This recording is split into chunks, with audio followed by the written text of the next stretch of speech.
and welcome to your first Q&A of the 2026 leadership race. I am here with a small selection of our fabulous full-time officer candidates, and you're just going to get to know them a little bit better, and they're going to answer some questions for you on their manifesto and their ideas for what we can do in the union, in the university, and outside of that.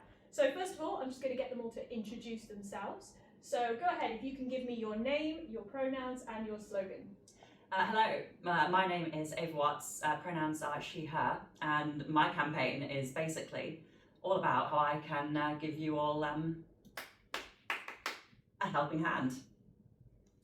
My name is Phoenix Watts. No, we are not related. My pronouns are they, them, and my slogan is accessibility for everyone. Hi, I'm Kota Brown, pronouns are he, him, and my slogan is Vote a Kota. Fabulous. So thank you all for coming in. We are going to have 2 more Q&As after this. So if there is a particular candidate you're looking forward to hearing to, make sure you tune in for the rest of the Q&As to hear from those guys. So first question, we're going to start with Kota, and each of you are going to answer this first question. So what from your manifesto do you think that the union should prioritise in the next academic year? In the next academic year, I'd say the first thing to prioritise, and definitely the most doable one out of my manifesto, is a campus for everybody, which is upgrading the 24-hour labs, whether that be finding, whether that be working with the university to have a room with no academic scheduling. This also includes surveying and checking all of the computers within the labs to make sure that all software is usable, up to date, and chasing that up with Solve if issues have been raised and not taken forward. This also extends to disability access, whether that be doors that are really hard to open, lifts that are out of order, stairs that you have no choice but to use. Just things so everybody can use the campus in the ways that they need to for their course. Fabulous. So I'm happy to repeat the question if you like, Phoenix, otherwise you can just go ahead. Go and repeat it. Okay, so the question is, from your manifesto, what do you think the union should prioritise in the next academic year? So I think the union should be prioritising accessibility, like Kota said, but it does go so much further than wheelchair accessibility. Obviously that is the baseline, looking at lifts, ramps, heavy doors, but it goes so much further than that. So some of the things I want to push for is some club nights that don't use strobe and flashing lights so that anyone with photosensitivity can attend. I want to increase the options in the union shop and the Ember Lounge for people with dietary restrictions such as vegans, vegetarians, gluten-free. I want to have more options, make sure they are better stocked. So yeah, that is part of my manifesto, and I think it is really, really important. Fabulous. Ava, would you like a repeat? No, I'm all right, thank you. I think the biggest thing that I can really work on here is how to try and fix some of the confusion around student life in terms of communication and how things actually work around campus. One of the biggest problems I've noticed over the last year and a half, 2 years nearly, is that a lot of big things happening around here don't seem to be communicated properly. I'm sure it's a big talking point at the moment, and a lot of people have been particularly angry. Things like the art shop closure, things like events not being promoted in quite the best way possible, because these sorts of things, they're happening, but they're not being communicated properly. People aren't aware of what and why, and it almost feels like there's confusion around this, and I think the union has the opportunity to try and make life easier for all of you guys to really make things better around here. Fabulous. Thank you very much, team. So question 2, we're going to go in reverse order. So Ava, we're going to start with you on this one. So obviously, as a students' union, we offer a variety of services.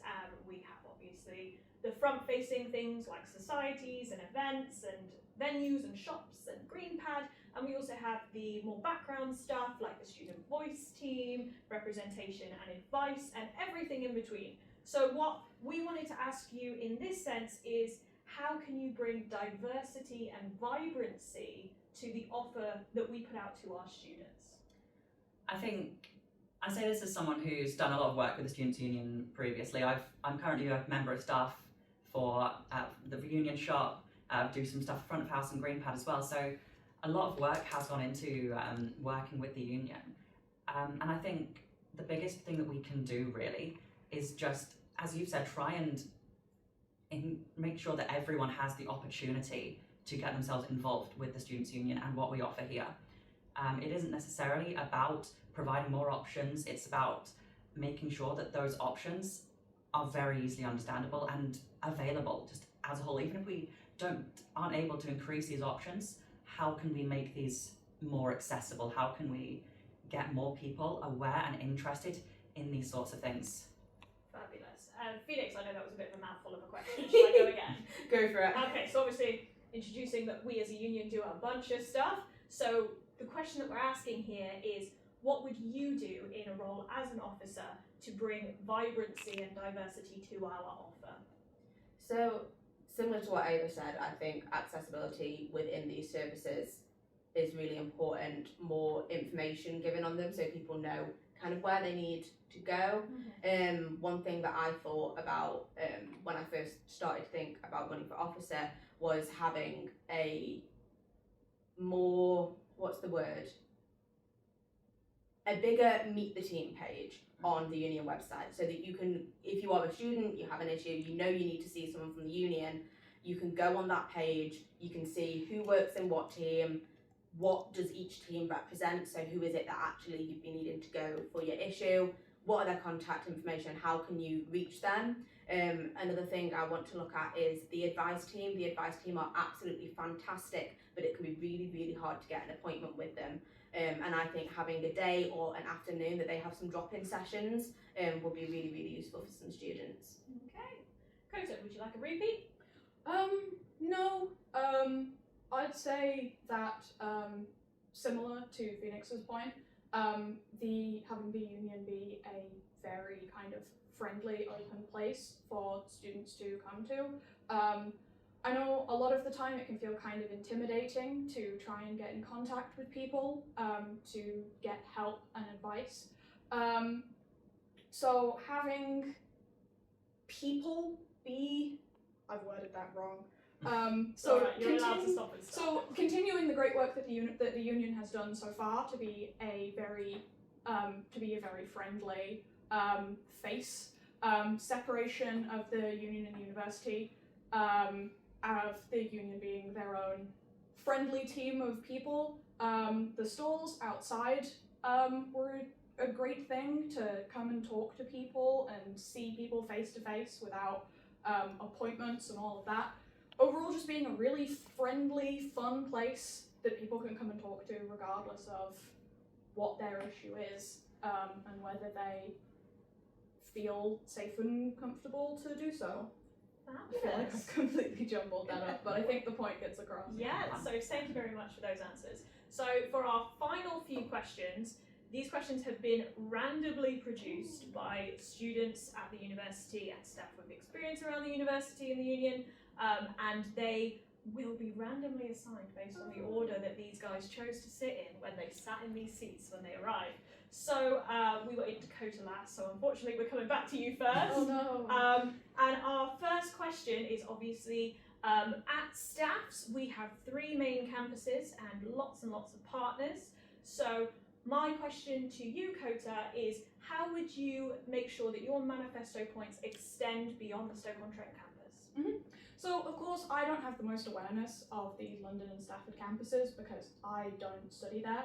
However, I'm aware that some of the issues that this campus faces might not be only limited to our campus, things like software issues and such. So I don't want the surveying and looking at of these issues to only extend to the Stoke campus. Of course, current officers travel down there to do events and such. The same would be the case if I were to be an officer. Travelling there, asking the students what problems they face in their studies, whether similar problems have arisen over there as they have in Stoke, and then doing the same things or similar things adapted to the place to solve those issues and make sure everybody gets as equal of an opportunity as possible to have their issues heard and solved. Fabulous, thank you very much. So Phoenix, coming to you next. So obviously as a student, you would probably be experiencing things way more than just in your university life.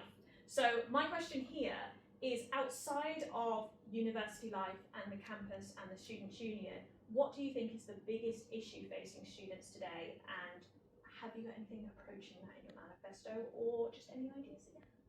So, massive issue that students are facing, and people around the world, money. There's not a lot of it anymore. And it isn't actually something in my manifesto, but it is something I have been thinking about. Things like having some deals on, obviously they have the meal deals in the shop, but some deals at Ember to go and get lunch and a drink for a little bit cheaper than it would be to buy them separately.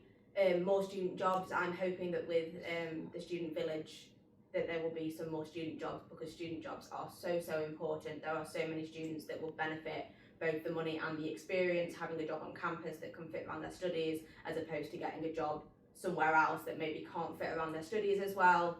I think promoting the talent that we have on campus. There is so much talent on this campus, and I think so much of it ends up going to waste. Having things like the art stalls is absolutely fantastic. It is a way for the artists to make some money, selling what they have made.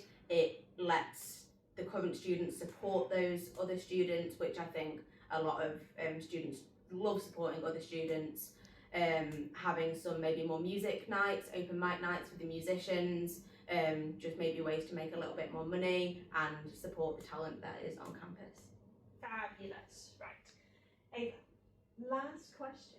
Okay, you're ready.